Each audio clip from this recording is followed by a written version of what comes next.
Facebook family, are you ready for this week?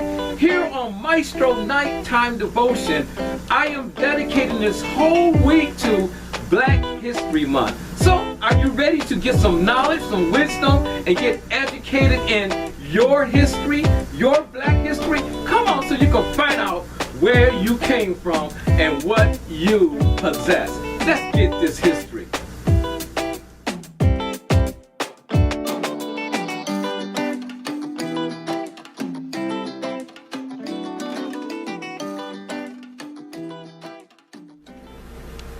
Tonight on Maestro Nighttime Devotion, we are still talking about Black history. And the topic I want to talk about tonight is migration of African Americans. Now, we know we cannot say all this in one day or 1 month. There's so much that Black people went through and so much we have done. I'm going to try my best to keep this as brief as possible, but I still want to educate your mind so some of you can free your behind. I had to say it like that because a lot of us don't know our history. But in 1755, there was an 11-year-old boy who was kidnapped from his home in what is now Nigeria. He was purchased by a captain in the British Royal Army or Navy and was later sold to a Quaker merchant in the Caribbean. And in 1766, listen, he bought his freedom. Now, he wrote an autobiography in 1789, giving readers a rare glimpse of how it felt to be kidnapped from his home in Africa and to survive on board a slave trader ship. In his autobiography, there was a few events in his life that have not happened to many, but by this I'm referring to the kidnapping of millions of free West Africans by slave traders, who then sold them to wealthy merchants and plantation owners. Now, the Africans have been stolen from their home, were placed on ships that took them to South America, the Caribbean, or even North America. Yes, I'm talking about here in America.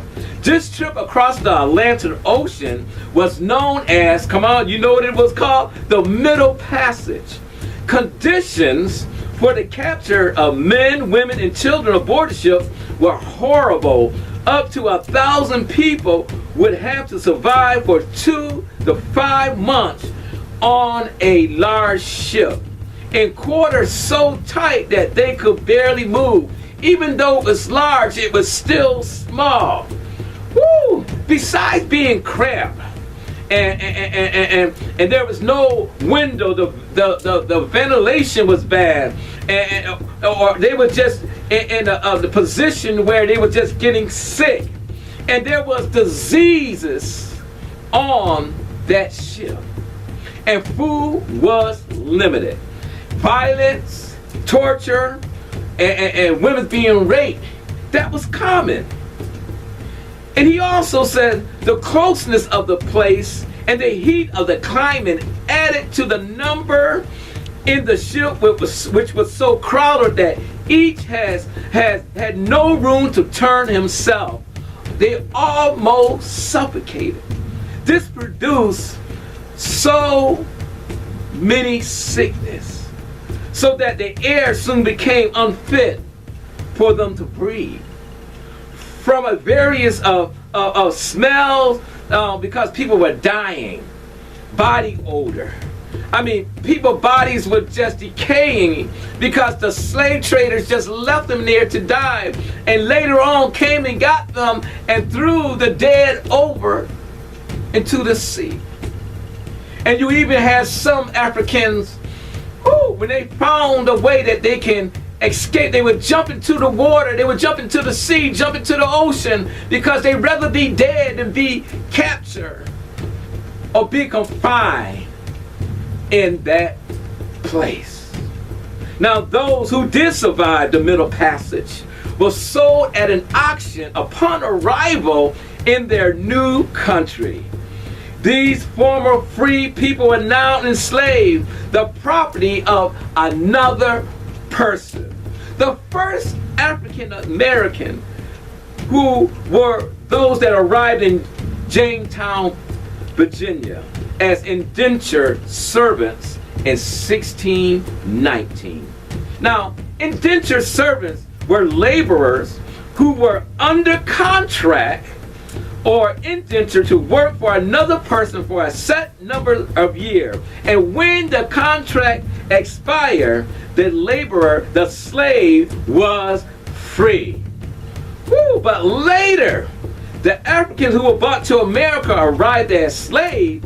Slaves were laborers who had no contract, they had no rights, and had to work for their owner for their entire life. Can you just imagine that? Woo, but North Carolina adopted its first slave code, defining the social, economic, and physical place of enslaved people. In 1715, the fundamental Constitution of Carolina, approved in 1669, had made people, listen, slaves. Enslaved people had been shipped directly from Africa to the colony as early as 1680. Wow. And what I'm trying to say to you, we need to appreciate our ancestors for the things they went through. Yes, they did not want to leave their hometown. You got to understand, their country was their home.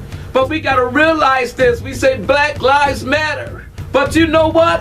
Back in that time, back in the 1600s, back in the 1500s in Africa, black people was killing black people. Black people was selling black people to the slave traders. And sometimes they would give them slaves for guns so they can go out and get some more Africans to send throughout the country. You heard this part of the story. Find out the rest about Black history on tomorrow night. This is Maestro from Maestro Nighttime Devotion, saying I love you, and God love you even more. And get to know your history. You have an awesome night.